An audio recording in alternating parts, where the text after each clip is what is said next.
Desliga a televisão aí para mim. Tira o som.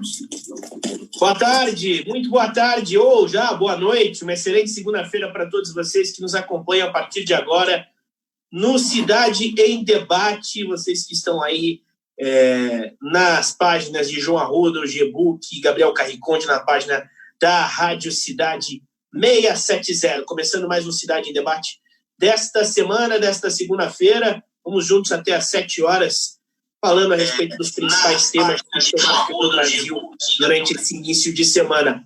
Já deixo o meu boa noite para você, João. Boa noite, Gabriel. Boa noite, UG. Boa noite, amigos da Rádio Cidade.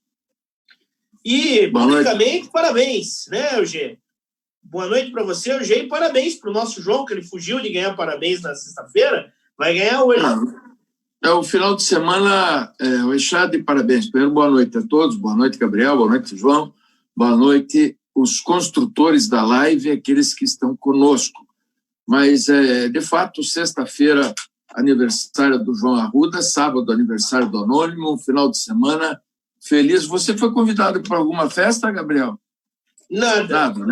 Nem falaram de quarentena, isolamento social, nada. Nada, né? Pois é. Então, tudo bem, mas nem remota aí. Mas tudo bem, os dois parabéns. A remota e os presentes também. Como é que presente remoto também. Não, eu sei que eu vou dar para o João e sei que eu vou dar para o Anônimo.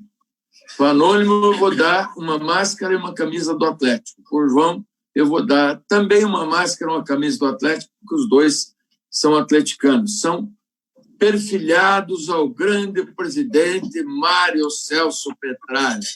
Eu jurei nunca mais falar esse nome, mas de vez em quando me escapa. A nossa turma está ansiosa para começar o debate de hoje. Aqui o Renato Gasparim está perguntando aqui: alguém sabe quanto o Moro ganha para dar entrevista no Fantástico? E dá risada aqui. A primeira pergunta aqui de um seguidor do G-Book, Gabriel. Seria esse o primeiro tema discutido aqui hoje? Pois é, na sexta-feira a gente não entrou com a nossa live, nada mais, nada menos que surgiu o vídeo da reunião do Bolsonaro com os ministros. No domingo teve a entrevista do Moro. A gente já debateu um pouquinho sobre sexta-feira no Jornal da Cidade pela manhã. Então, obviamente, eu vou pedir um comentário teu, João, e um comentário teu na sequência, G, a respeito de, primeiro, como vocês analisaram se essa divulgação da reunião ministerial, se de fato ali tinha alguma prova que culpe o presidente por algum crime ou não, e depois também falar sobre a entrevista do Sérgio Moro no Fantástico. Que tipo de peso que teve essa entrevista aí em relação à opinião pública? Primeiro você, João. Vamos lá. Se tinha alguma prova contra o presidente, talvez um indício, mas bastante frágil. É quando o presidente afirma que não quer perseguição dos seus familiares, que estão na família dele e coisas parecidas. Mas ele usa a palavra segurança, né? Que ele queria mudar a segurança do Rio de Janeiro lá na ponta. Ele não foi muito claro em dizer que precisava interferir na polícia para defender os seus filhos, como nós imaginávamos. E tratamos aqui desse tema algumas semanas atrás. O próprio G-Book disse, olha, ele realmente disse isso e vai aparecer no vídeo, eu serei o primeiro a condená-lo. Mas ele, eu até, se o G me permitir aqui, não precisa, viu, G? Acho que você não precisa voltar atrás aí nas suas posições e na defesa do seu presidente, por conta do vídeo que aconteceu. É claro que um verdadeiro show de horrores, né? A gente vê um ministro da educação, sem educação, que não sabe falar português, um ministro do meio ambiente, que não defende o meio ambiente, um presidente da República completamente surtado na reunião, uma reunião que tinha que ser uma reunião de trabalho, né? Sobretudo naquele período, que era ali o início da pandemia, que os estados precisavam se organizar, o Ministério da Saúde, o ministro Mandetta tinha acabado de deixar o cargo, tinha novo ministro, o novo ministro mal falou durante a reunião, e o ministro da Economia, né, que coloca ali como prioridade vender o Banco do Brasil e afirma que pequeno empresário não vale nada. O importante é ajudar os grandes empresários e esses que trazem dinheiro para nós. Foram as palavras que ele utilizou. Eu imagino que ele estava falando aí da arrecadação do governo, né, que grandes empresas são as maiores responsáveis por grandes arrecadações por parte do governo. Mas, enfim, acho que o ministro Sérgio Moro saiu enfraquecido. Todos imaginavam que seria mais uma bomba. Então, nós tivemos aí, primeiro, o depoimento do ex-juiz Sérgio Moro, que foi fraco, né? Do ponto de vista do comprometimento do presidente Bolsonaro, uma possível interferência na Polícia Federal para proteger os seus. Depois, o vídeo, que, na minha opinião, também foi frágil. Teremos aí outros depoimentos. Me parece que o do Valeixo também não foi algo que colocasse o presidente em uma situação complicada. Eu entendo que, rapidamente, esse inquérito pode ser arquivado por uma decisão e iniciativa do procurador Aras. E, com isso, quem enfraquece e muito é o ex-juiz Sérgio Moro, que hoje não tem nem pauta, né? Fica difícil, a Rede Globo tem dificuldade em estabelecer uma pauta para colocar lá o ex-juiz Sérgio Moro. E quando esse inquérito acabar e for arquivado, eu imagino que ficará mais difícil ainda. Portanto, acho que aí nós teremos outros desafios pela frente que não têm a ver com essa discussão da investigação do momento, que é a investigação do presidente Bolsonaro. Hoje, bem, eu me repetiria daquilo que extensivamente comentei hoje pela manhã. Se esperava, até porque se fez muito mise-en-scène, o Celso de Mello, o decaníssimo, que já devia estar aposentado, porque pouco tem trazido de importância, a não ser judicializar as questões e trazer para si os holofotes, pouco tem feito para contribuir com a jurisprudência da Suprema Corte Brasileira, passou a semana inteira para analisar um vídeo e para produzir uma peça de português bastante hermético, bastante arcaico, valorizando aqueles votos que são pouco inteligíveis para a maioria da população, e só largou no final da sexta-feira, como se fosse uma ouverture de uma ópera que tivesse outros atos. Pois bem, não foi uma grande abertura, já foi um final. A ópera é uma ópera bufa. Há quem discuta da reunião ministerial os vocábulos utilizados, e isso é uma questão de ordem absolutamente pessoal. Eu acabei de assistir o debate do Humberto Costa, representando o PT, a esquerda, e o senador Eduardo, que é do MDB, mas que é o líder do governo Jair Bolsonaro no Senado. E o líder do governo Bolsonaro, o senador Eduardo, foi bastante claro. É hora do o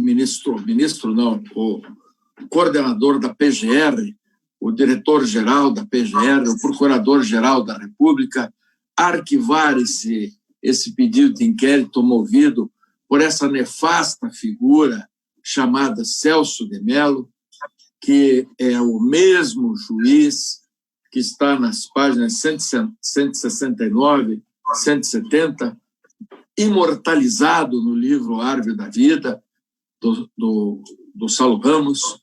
Lá está escrito o que é o Celso de Mello, e é chegado o momento deste homem que ficou com medo do Renan Calheiros, quando mandaram citar o Renan Calheiros lá no Senado da República, ele mandou embora o oficial de justiça. Você vai para casa, vai para a Suprema Corte, para o Supremo Tribunal Federal, que é que você não vai citar ninguém. Todos os 11, que são os mesmos que estão aí, morreram de medo do Renan Calheiros. Morreram de medo do Renan Calheiros. Então está na hora do Supremo voltar a cumprir a sua missão constitucional e institucional, julgar causas que sejam afeitas e parar de judicializar.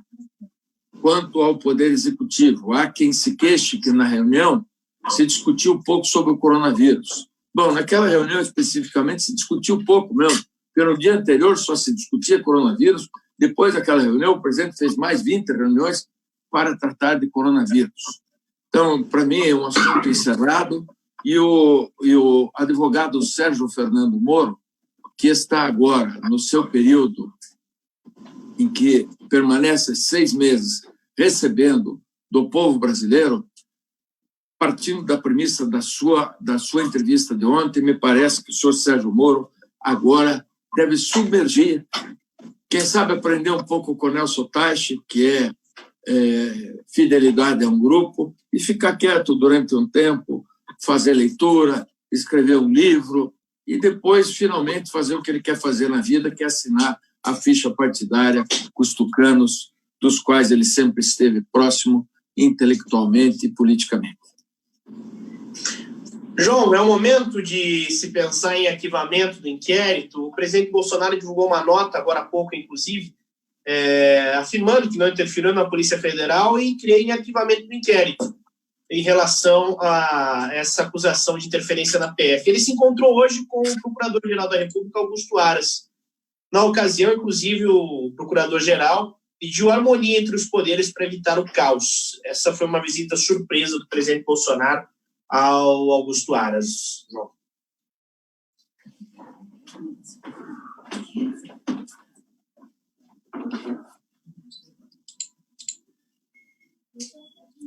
Tivemos um problema com o João. Teríamos perdido. Então, passo para você, Sugi.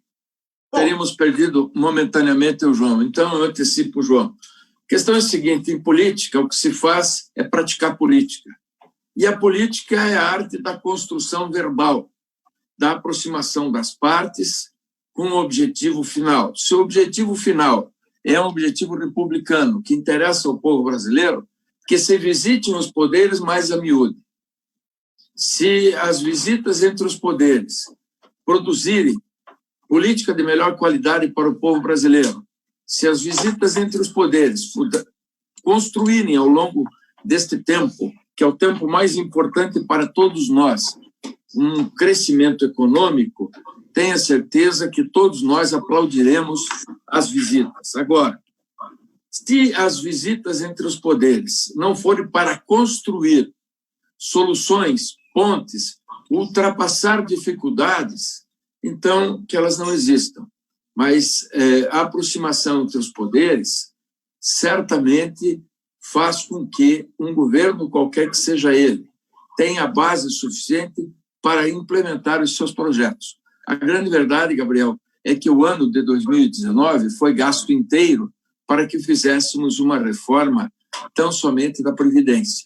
O Brasil, se já precisava de crescimento econômico, e nós tivemos um crescimento de pouco mais de 1 em 19, e isso não era suficiente para reconduzir a economia brasileira a um crescendo, nós temos uma perspectiva de cair 5 ou quase 6% no PIB neste ano de 20. Então, é preciso que nós paremos de perder tempo com conversa fiada. O que é conversa fiada? É disputa de 2022, por exemplo. É ficar perdendo tempo perguntando se o advogado Sérgio Fernando Moro vai ser candidato ou não vai ser candidato. Bom, isso é uma decisão pessoal do cavaleiro Moro, certo? É também bobagem perder tempo com essa história de o Bolsonaro é candidato à reeleição em 22. Ele primeiro precisa administrar o Brasil, fazer o Brasil voltar a crescer, implementar suas propostas de campanha. Aquela, por exemplo, da economia, nesse momento, o bom senso deixa claro que o liberalismo não serve para o Brasil nesse momento. Porque uma economia liberal não vai dar o empuxo necessário à economia brasileira. Então, nós precisamos retroagir ao Estado Nacional Desenvolvimentista, concordar urbi et orbi que o Estado brasileiro precisa ser um investidor nas grandes políticas públicas nesse momento. São elas sempre as infraestruturais, para que as grandes políticas de infraestrutura, de grandes obras infraestruturais, eu lembro, o maior crescimento do Brasil se deu no período revolucionário. Sabe em que governo? Emílio Garrastazu Médici. Chegamos a quase 9% de crescimento do PIB. Por quê? Porque naquele momento o Estado brasileiro realizava a construção de grandes obras. A Itaipu Nacional, por exemplo, Ponte Rio-Niterói, etc. Essa era uma filosofia de economia naquele momento do país.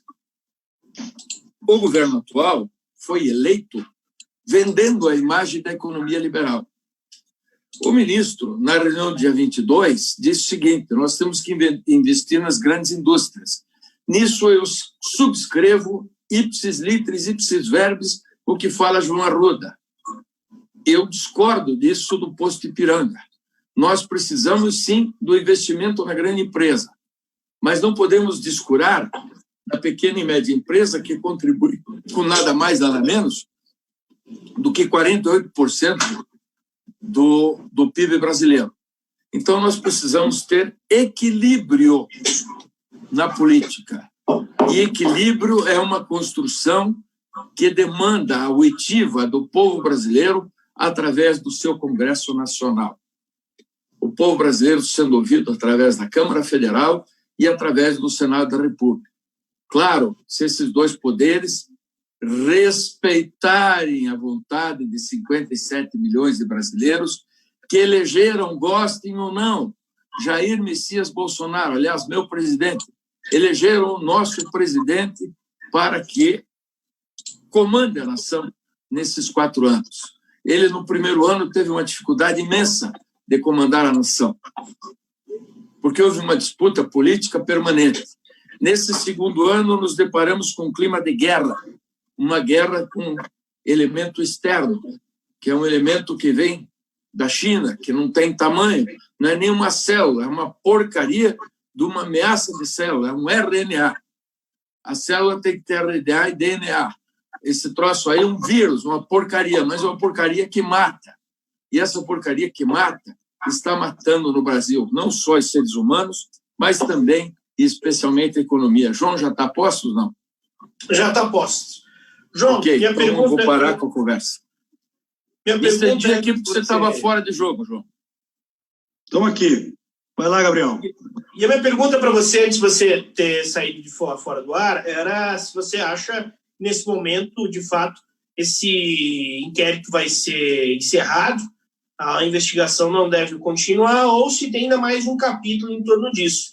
O Ogier citou ainda a importância de se começar a discutir economia, parar de se debater se o presidente cometeu crime ou não, virar essa página e o Brasil começar a debater, de fato, como vai sair da crise, tanto da crise sanitária e como a crise que deverá ser maior que a crise econômica. Então, quero um pouco da tua avaliação sobre esses dois assuntos. Se agora, de fato, vai virar a página para debater o ponto economia, ou se ainda isso vai se estender até as próximas semanas aí. Eu acho importante se discutir economia sob o ponto de vista da pandemia e da recuperação dos empresários e as pequenas empresas e os trabalhadores, de modo geral. O problema é que a gente fala aqui o seguinte: nós queremos saber dos programas, das políticas públicas, o que é que o governo está fazendo, mas não somos nós que trazemos aqui para a pauta as crises, como, por exemplo, a do inquérito. Você me perguntou a respeito do inquérito. Eu acho, a não ser que surja um fato novo, uma prova nova, outros indícios, eu não vejo razão pela qual esse inquérito deve continuar. Se é motivo para pedido de impeachment ou não, aí é um outro processo que a gente vai ter que verificar daqui para frente, e questões políticas vão se sobrepor aí à questão da investigação e da tentativa do presidente de interferir ou não nos trabalhos da Polícia Federal para proteger os seus. Mas o que nós vimos lá, é importante que se traduza um pouco o que nós vimos em relação à reunião ministerial. Um bando de maluco. Veja, nenhuma responsabilidade, nenhum comprometimento, nada relacionado ao interesse público.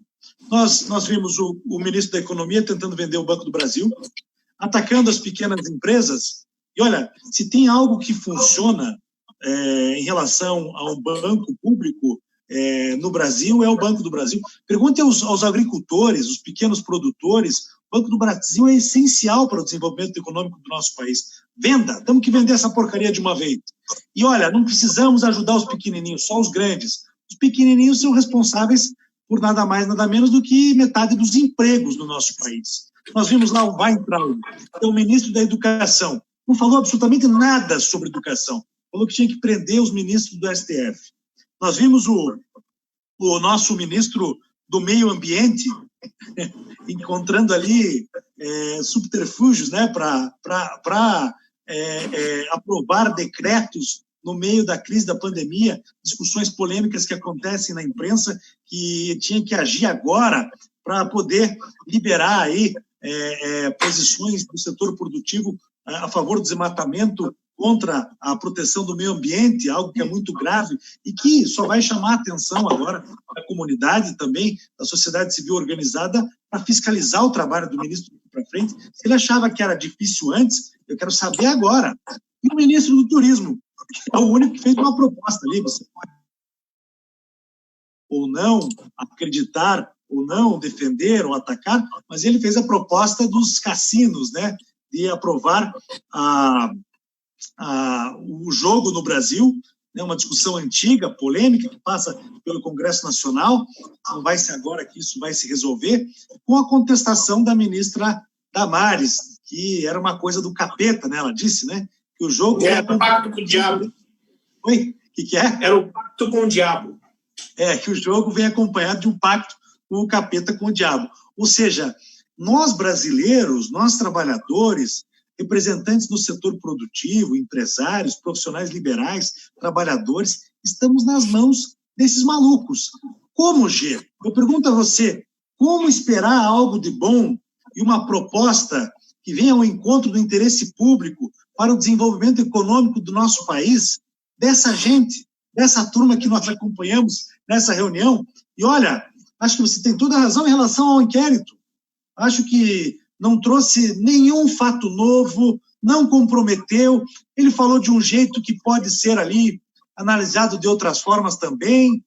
Acho também que a posição do ministro Celso de Mello de liberar o vídeo não foi correta, porque simplesmente abriu o sigilo para quê? Né? Para nós conhecermos melhor o que nós já conhecíamos antes e sabíamos como era. Talvez algumas pessoas tinham algumas dúvidas, mas nós sabemos que o presidente, qual é o comportamento do presidente da República. Agora, nós aqui, qual a expectativa que nós podemos ter em relação a esse grupo, a essa equipe que governa o Brasil hoje? Será que eles têm condições de fazer algo pelo país? Veja, é claro que tem que falar da pandemia, que já tinha sido falado. Agora vem um momento de recuperação.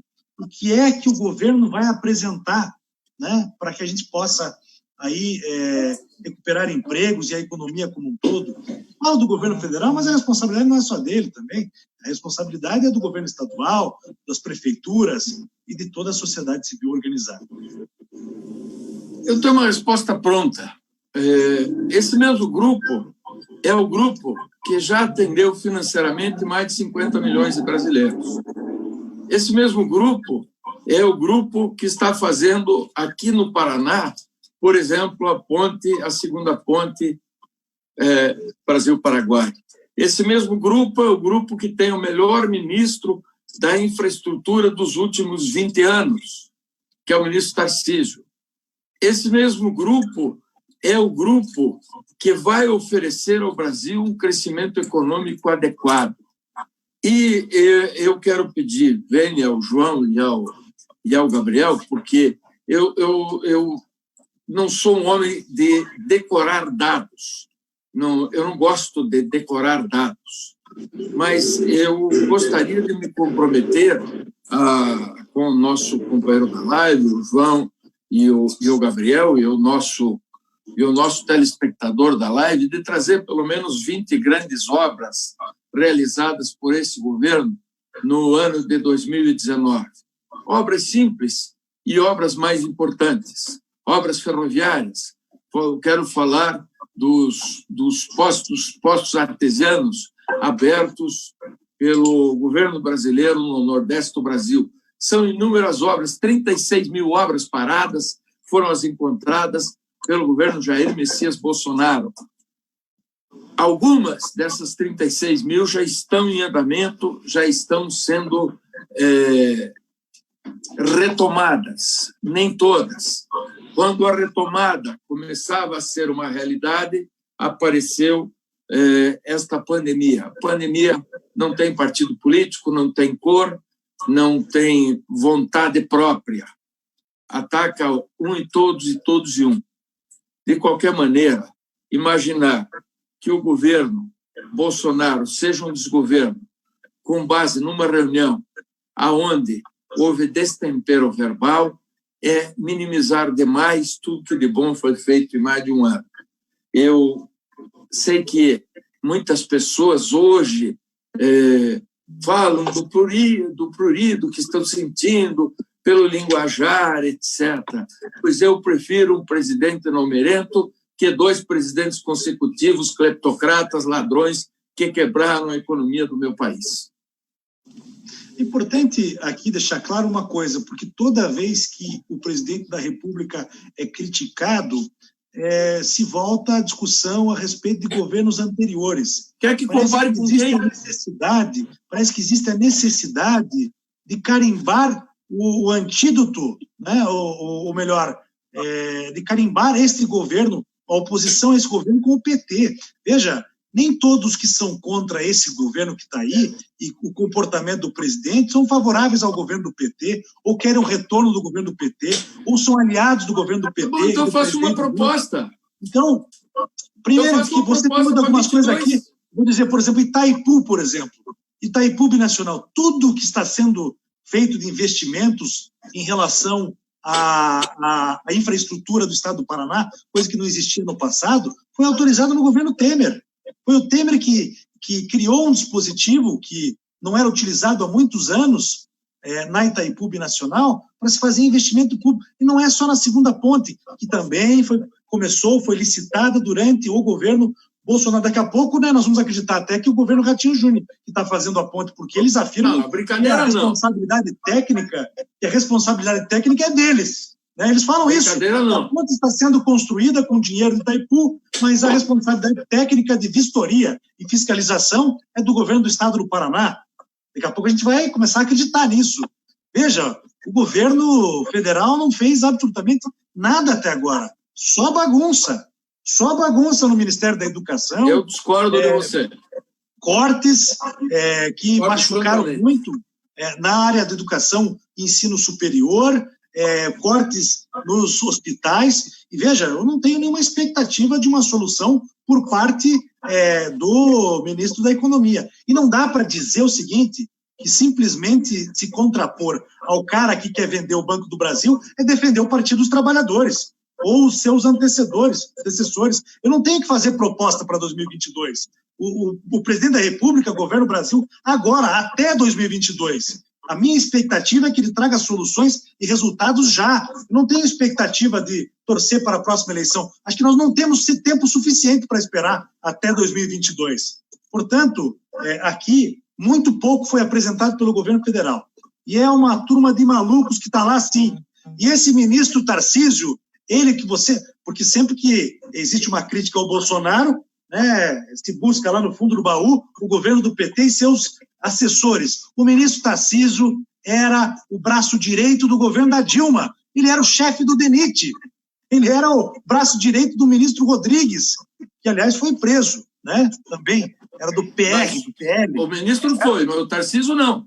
Não foi, mas ele era o braço direito dele. Ele não é do governo Bolsonaro. Ele era do governo da Dilma. Ele também está no governo bom quadro da Dilma, não pode chamar? Não estou dizendo que não pode, eu estou dizendo que vocês querem dizer que pela primeira vez o ministro Tarcísio, que não sei o quê, esse cara era da Dilma. Aliás, cumpriu um papel importante também no governo Temer. Era o braço direito, sabe de quem no governo Temer? Sabe de quem? Do Moreira Franco. Ele trabalhava no Palácio, num gabinete do lado do presidente da República. E foi responsável por um plano de PPPs que nunca saiu do papel. Então, quem foi responsável? Isso tudo, porque tem muita coisa que se anuncia e, na verdade, é uma farsa. Não existe fora do papel. O que, por exemplo, não está fora do papel? Diga aí uma coisa que não está fora do papel. Está dentro do papel. Me diga que está no papel. Que é só do papel, desculpe. O que é só tudo, papel? Tudo. Por exemplo? Você quer dizer que o governo federal trouxe desenvolvimento para o país por causa da ponte de Itaipu, que começou no ano retrasado, no governo Temer? Ô, João, que o crescimento foi pequeno, foi de 1%. Você vai dizer que não cresceu também em 19%? Menos do que no último ano do governo Temer. E por quê?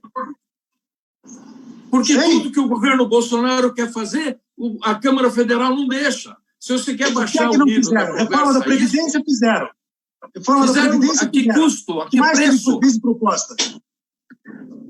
João, como é que podia fazer proposta se a reforma da Previdência foi aprovada a um caro custo no fechamento das cortinas do espetáculo de 2019? Quanto custou a aprovação dessa Câmara Federal?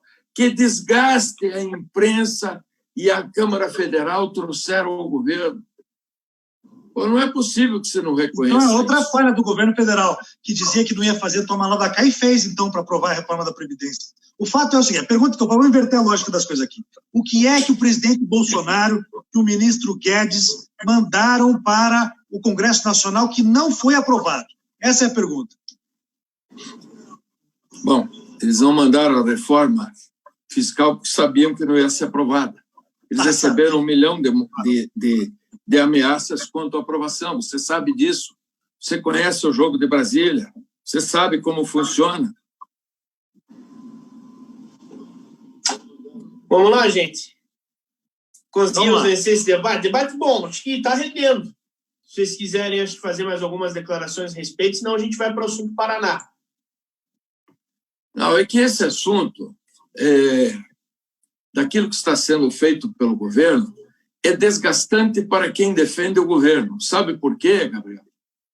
Porque claro quando você vai defender o governo, não é verdade. Você está querendo brincar comigo, João. Porque você sabe que nos últimos 15 dias, quem é Bolsonaro passou o tempo inteiro se defendendo desse vídeo que é um mero traque, que foi uma ameaça ao governo Bolsonaro permanente, mais um xiste lançado pela oposição, mais um traque, mais uma mentira. E assim se desestabiliza. Mas eu quero dizer o seguinte, eu vou amanhã trazer como contribuição esse programa só ações que sejam mais importantes que 500 milhões. Por exemplo, o que foi dado agora para os estados brasileiros na pandemia, um perdão das dívidas. São Paulo, 550 milhões, Paraná, 370 milhões, e assim por diante. E você disse que o governo federal não fez nada. Imagine se fizesse. Então, traga as informações amanhã e eu vou trazer também os números que eu tenho aqui. A gente vai discutir, então, com muita maturidade, equilíbrio e consistência, os pontos positivos e os pontos negativos do governo Bolsonaro. E eu aqui... Tá bom, vamos centrar em 10? Quero elogiar aqui alguns pontos positivos do governo Bolsonaro. Farei isso amanhã. 10. Vamos restringir a 10 pontos. Você fala de 10, eu falo de 10. Ok? Tá bom, combinado. Ok. Ok. Então tá, gente. Amanhã o debate vai ser bom, vai ser bom. Melhor que já está sendo agora. A gente faz um debate amanhã sobre os pontos positivos e negativos do governo Bolsonaro. Vamos fazer um balanço do governo Bolsonaro. A gente faz um debate dos pontos positivos e negativos do governo Ratinho Júnior. Bom, daí vai ser difícil.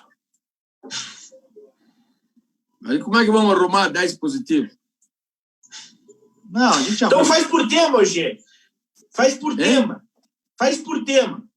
Aí faz um balanço da saúde, da educação, da infraestrutura. Aqui no Paraná, da Sanepar, da Copel. Para não ter que cair na casca de banana e ter que falar 10 pontos positivos, faz por tópico. Aí a gente faz um balanço correto sobre esse meio de gestão do presidente Bolsonaro e também do governador Ratinho Júnior. Vamos lá, Gabriel. Vamos lá. Antes de passar para o próximo assunto aqui, que é Paraná, vamos ler alguns recados que sempre chegam aí no meio do debate, já tem bastante já. A Maria de Fátima deixa um olá, a Dáurea Regina Silva, a Josina, o Sam Boatim, boa noite, o G, declara aí apoio para o presidente Bolsonaro. A Aparecida Almeida, deixa o seu boa noite. O Sam aí, de novo, manda um recado falando que você está correto, o G, nas suas análises. Aí o Rodinaldo da Costa Freire. O G, que me desculpe, mas infelizmente esse presidente não tem plano de governo voltado para os brasileiros. A economia do governo simplesmente é cortar investimentos na saúde, educação e segurança. Me conte que investimento até agora. Cadê a reforma política e fiscal? O vídeo simplesmente ajudou os brasileiros a terem certeza de que Bolsonaro e seus ministros querem somente entregar nossas riquezas para o capital estrangeiro. Fizeram a custo do trabalhador.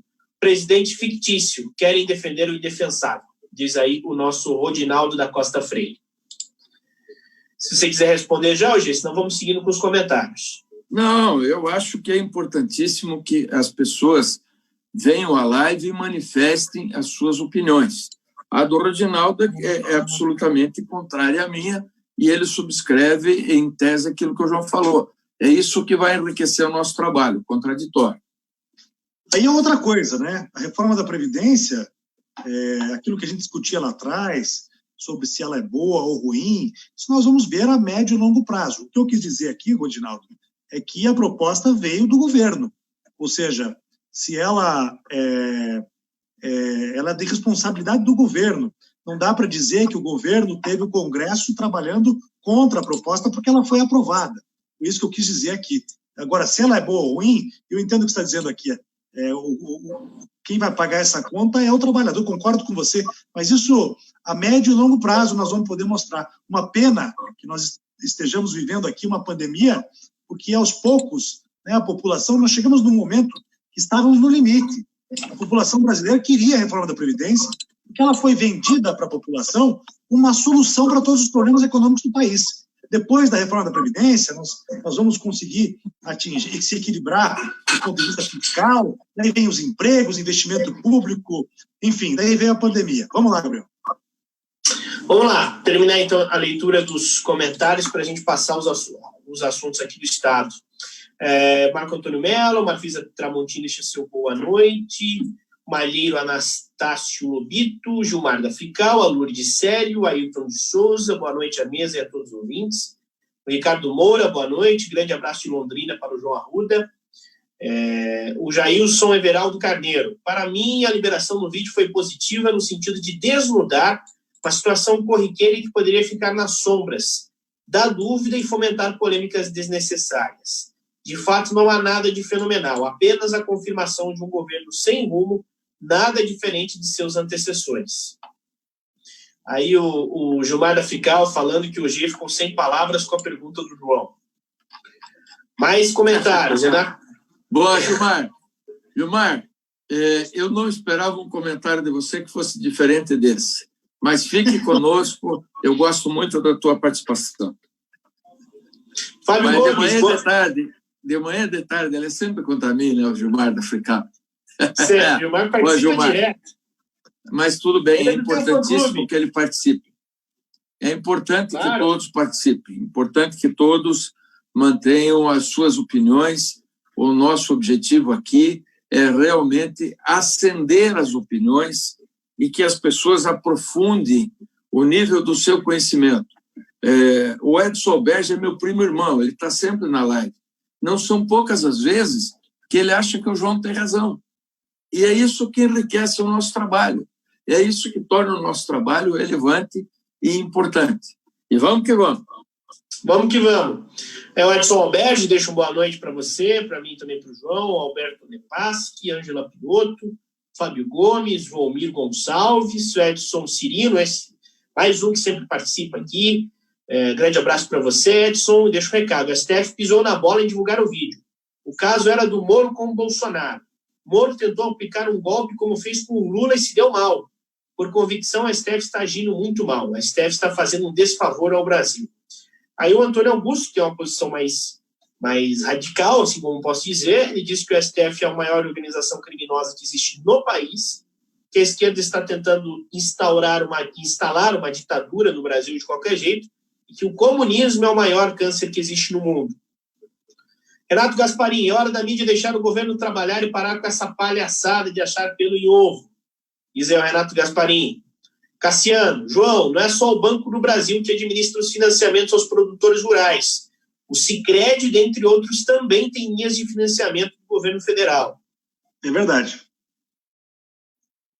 Aí tem mais comentários. Cassiano Ricardo Medeiros Molim, e a pavimentação da BR-163, que ele pergunta. O Edson Cirino, esqueço o Lula, já vai fazer 10 anos que ele saiu. Por favor, vamos focar no presente. E não acho que o linguajar de uma pessoa defina seu caráter. Por isso ainda acredito no Bolsonaro, mas ele tem que fazer algo contra o Moro. Diz aí o nosso querido Edson Cirino Inácio Faust. Daqui a pouco a gente lê mais comentários. Vamos falar a respeito do Paraná. João, o G hoje voltou a abrir os shoppings em Curitiba. A capital praticamente está voltando ao normal, 80% da frota da URBS já está nas ruas. Até o Curitiba voltou a treinar hoje. Os jogadores fizeram teste para coronavírus, ninguém aparentemente tem teste para o coronavírus. Então, até o Curitiba está no CT fazendo treinamento. A cidade vai voltando ao normal. Mas eu queria fazer uma pergunta específica em relação aos shoppings hoje, João. Começando com você, João. Você tem um conhecimento aprofundado dessa situação. Hoje, pela tarde, eu recebi um texto do Dante Mendonça, um texto passado para o Dante Mendonça, de um lojista que estava falando que a situação dos shoppings estava muito complicada. Ele cita que, primeiramente, eles foram obrigados a abrir as lojas. Esse texto cita da dificuldade que os lojistas estão tendo para pagar as contas, já que teve uma queda muito grande nas vendas, tem que pagar aluguel, tem que pagar as taxas, tem que pagar os funcionários. E no texto, inclusive, cita que para a loja dessa pessoa ficar aberta, ele teria que vender pelo menos R$ 1.800 por dia. E que antes da pandemia estava vendendo de R$ 170 a R$ 400. Cita uma situação muito difícil que está passando os lojistas dos shoppings. Como você analisa essa abertura? De fato, foi uma abertura organizada, não foi? Os lojistas participaram das instruções de abertura, não participaram? Para o consumidor já é o momento, de fato, para voltar à vida normal ou não? O Paraná parece que aí está aumentando todos os dias os casos de coronavírus. Como você faz essa análise aí dos shoppings aqui em Curitiba, João? Bom, foi uma decisão tomada pelo governador na sexta-feira, no final do dia. O decreto foi assinado e publicado. Ou seja, as direções, aí, né, a parte administrativa dos shoppings, teve o final de semana para se organizar e abrir as suas portas na segunda-feira, com uma série de critérios e regras que foram estabelecidas para que o lojista possa abrir o seu comércio. Geralmente, uma loja no shopping é pequena. Então, com o distanciamento que foi estabelecido pelo decreto, de 2 metros de distância por pessoa, quando você tem 1 ou 2 vendedores por loja, você só pode receber uma pessoa por vez. O fluxo de pessoas diminuiu muito por essa razão e também porque os idosos, grupos de risco, crianças, não podem frequentar o shopping. Ao mesmo tempo em que os shoppings colocaram aí o termômetro na entrada para que as pessoas não entrem com febre. É já uma forma de você saber se alguém está doente ou ter uma temperatura elevada, pode ter aí o coronavírus, uma maneira de prevenir e evitar. Alguns shoppings em outras cidades do Brasil, estados do Brasil, eu acho que o Paraná foi o primeiro que abriu os shoppings, não tenho certeza do que eu estou afirmando aqui.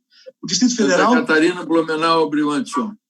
Santa Catarina e Blumenau. O Distrito Federal abriu a proposta de abrir na quarta-feira, mas os lojistas serão responsáveis pelo termômetro e pelo teste dos seus trabalhadores e também dos seus clientes. Eu entendo Eles têm que pagar? Eles vão ter que pagar para fazer os testes, sim. O lojista também paga para fazer os testes.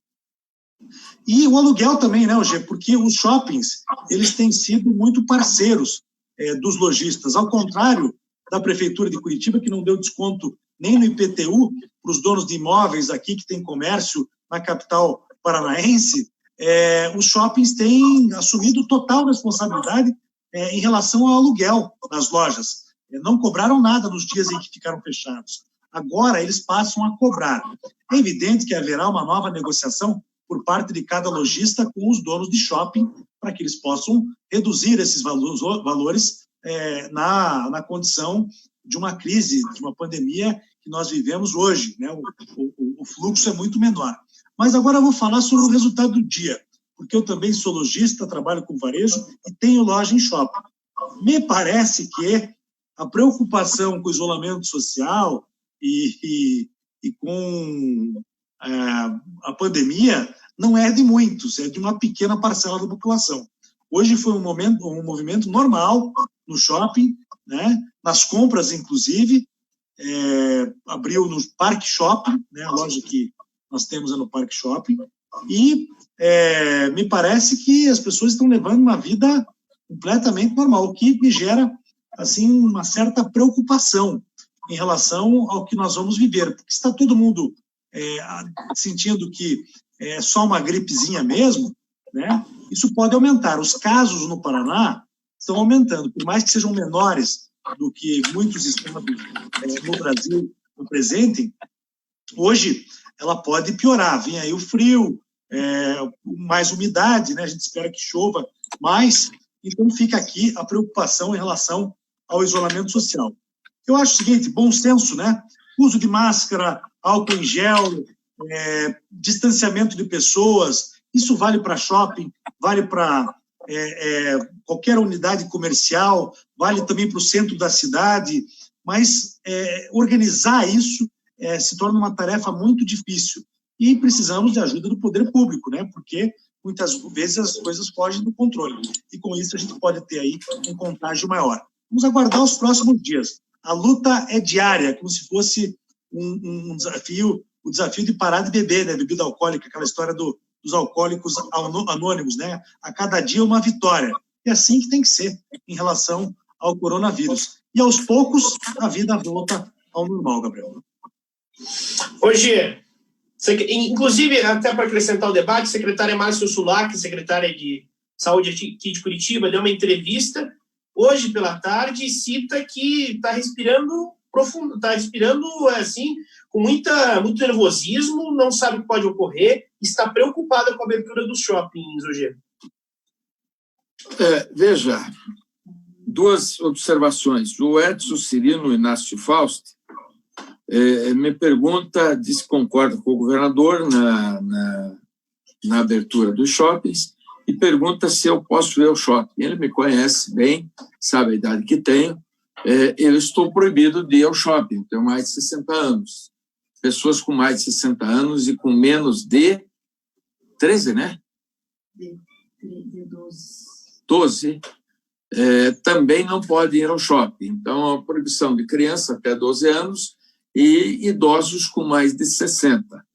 Eu não acho que seja um grande prejuízo, viu, Edson? Porque alguém, se eu sei que precisa alguma coisa do shopping e tal, algum familiar pode providenciar.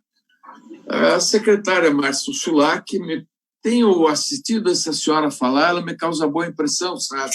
Eu tenho a impressão que ela é uma pessoa bastante equilibrada. E nesse aspecto eu elogio também o Beto Afrodescendente, que é o secretário de Saúde do Paraná, conhecido pelos íntimos como Beto Preto. Mas eu tenho medo de chamar de Beto Preto porque pode dar problema. Então, eu chamo de Beto Afrodescendente. Eu queria dizer que, sobre a questão do shopping, eu prefiro ouvir o João. O João é lojista, como ele mesmo se identificou, e conhece os contratos das lojas com os shopping centers, conhece o funcionamento. Tem aquela questão do shopping, que aqui dizem que é praia de curitibano, por exemplo. Então, muita gente vai ao shopping e fica lá andando, passeando, não compra nhufas, e vai na praça de alimentação, faz lá um lanche rápido e Sericutico cai fora, né? Rapimenta sai fora. Eu não sei se a medida é boa ou é ruim para o lojista. Eu apenas acho que nós temos a discussão sobre isolamento vertical e isolamento horizontal. No começo de tudo isso, você falava que a pessoa de mais de 60 anos, entre as quais me incluo, deveriam ter o isolamento total. Eu hoje vejo que bebês estão pegando o coronavírus, uma grande maioria de homens de 40, 48 até 50 anos. Eu não me sinto em condições de dar opiniões profundas sobre o coronavírus, porque cada vez que ouço as autoridades falar, eu vejo que um fala uma coisa, outro fala outra coisa, e, na verdade, nós temos divergência nas políticas nacionais. O governo federal pensa uma coisa, alguns estados pensam outra, há uma diferença grande nesse enorme território. Por exemplo, aqui no Paraná, tem município que tem um caso de coronavírus, município grande, Guarapuava, município grande, Ponta Grossa, município grande, Londrina, casos poucos. Aí você olha lá para o norte do Brasil, vermelhão nos casos. Como a infestação se demonstra em 14 dias, eu acho que o Brasil, com 3 ou 4, não sei se vocês viram aquele vídeo essa semana, que a Europa inteira cabe no Brasil e ainda sobra espaço no nosso país. Então, é um país de dimensões extraordinárias, é importante que a gente analise cada caso. E é importante, sobretudo, despolitizar a análise do coronavírus. Porque eu acho que o nosso país, Gabriel e João, já politizamos demais. Isso é uma doença, uma pandemia, não tem nada a ver com política, tem a ver, sim, com política de saúde. Aí, tudo bem.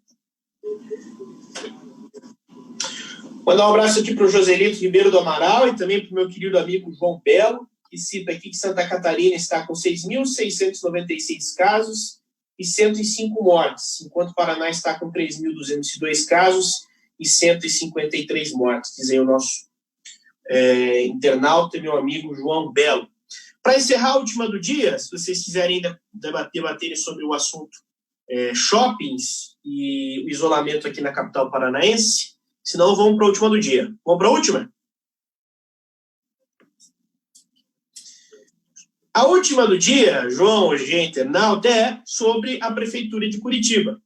Se falou algumas semanas atrás a respeito de um pacote de auxílio, um auxílio emergencial para as empresas de transporte coletivo, que chegava a 200 milhões. Pois bem, a Câmara Municipal de Curitiba aprovou hoje, em primeiro turno, com 27 votos favoráveis e 8 contrários, um pedido do prefeito Rafael Greca de autorizar um empréstimo de 60 milhões de reais junto ao Banco do Brasil para obras de pavimentação asfáltica. 60 milhões de reais para o asfalto em Curitiba. O projeto tramitou em regime de urgência e volta à pauta da Câmara amanhã para uma votação em segundo turno.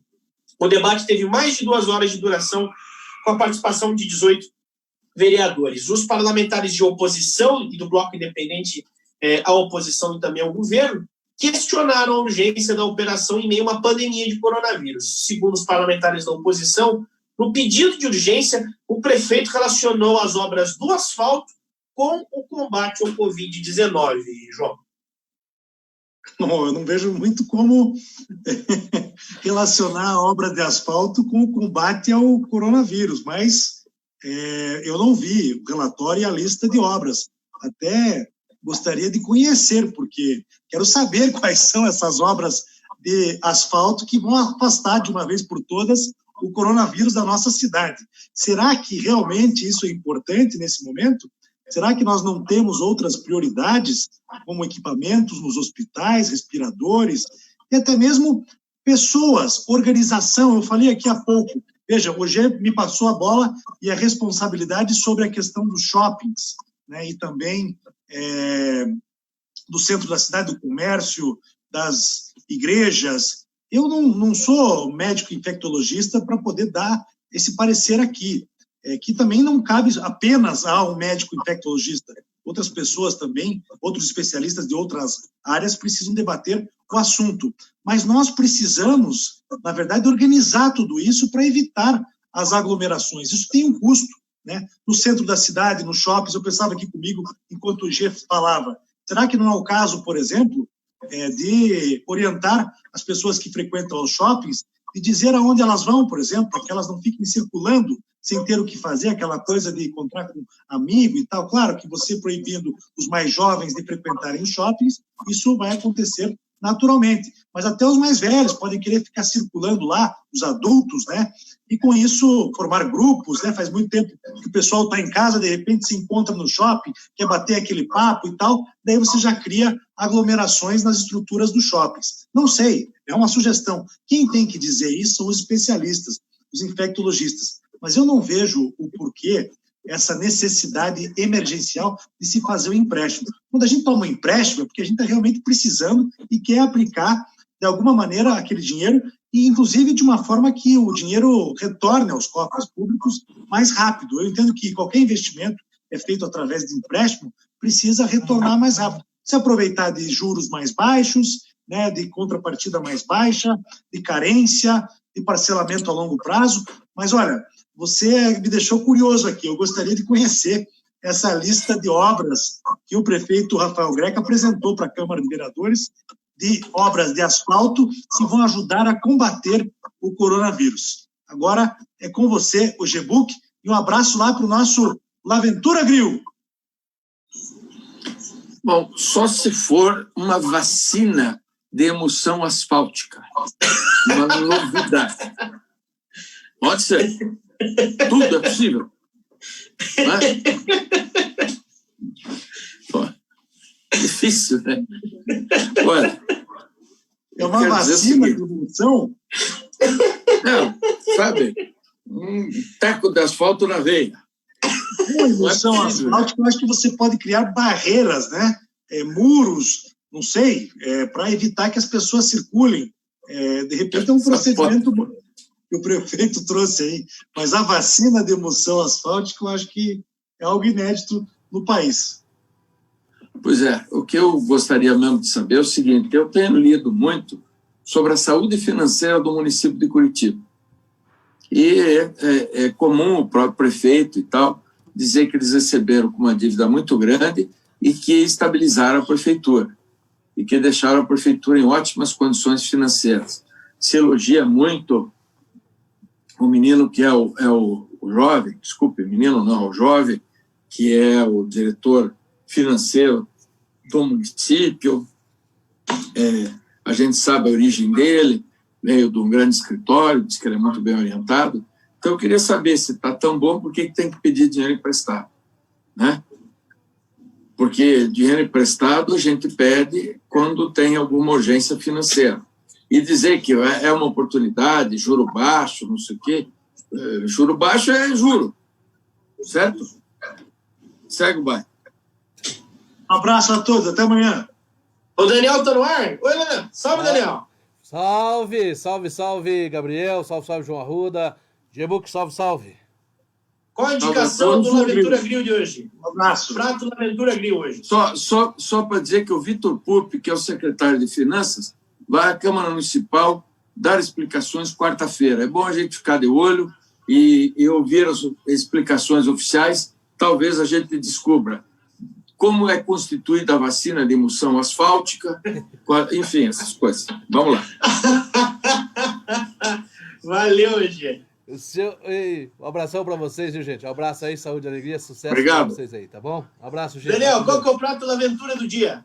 O prato é aquele... agora não tem mais devido ao coronavírus, não tem o buffet, né?